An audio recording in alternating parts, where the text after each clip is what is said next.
l'école de la transition écologique, on accompagne des personnes en décrochage scolaire ou éloignées de l'emploi vers des métiers en lien avec la transition écologique, donc principalement les métiers de l'artisanat, par exemple les métiers du bois, menuisier, ébéniste, mais aussi tous les métiers qui vont être liés à la mobilité, qui vont être liés aussi au traitement des déchets, finalement à l'économie circulaire et préparer le territoire et les personnes aux emplois de demain.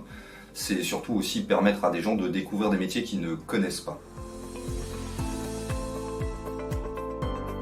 Le soutien de l'agglomération à travers ce prix, c'est surtout pour nous en fait finalement un soutien d'une institution et surtout un degré de confiance qu'on a dans notre stratégie qui est d'accompagner le territoire dans la transition écologique. C'est aussi pour nous un accompagnement dans une difficulté qui est finalement de recruter des personnes qui ne connaissent pas des métiers qui sont en lien avec la transition écologique. Donc c'est du temps en plus, donc forcément il faut pouvoir rémunérer des gens pour recruter. Ce prix-là, il nous permet de faire ça. En plus avec la crise Covid, il y a de nombreuses personnes qui veulent changer de métier, qui veulent se détourner de l'aéroportuaire ou de l'hôtellerie-restauration, et donc on a besoin d'aller les chercher et de leur expliquer les métiers de demain.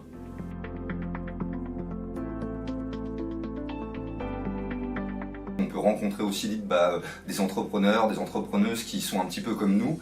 Il y a une remise de prix. Nous, on a fait énormément de réseaux pendant cette période-là.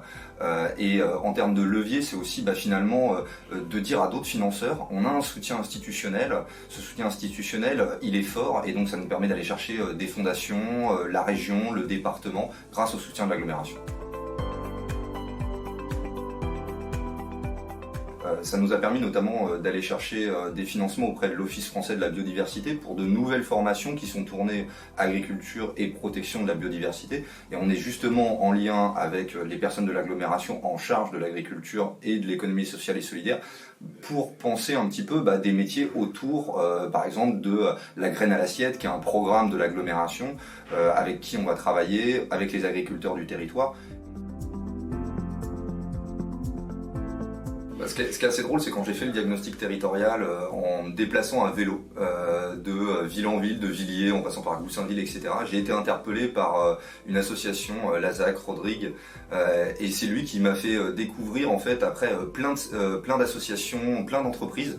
Et en fait, c'est grâce à un diagnostic vélo que finalement j'ai rencontré le plus de personnes sur le territoire.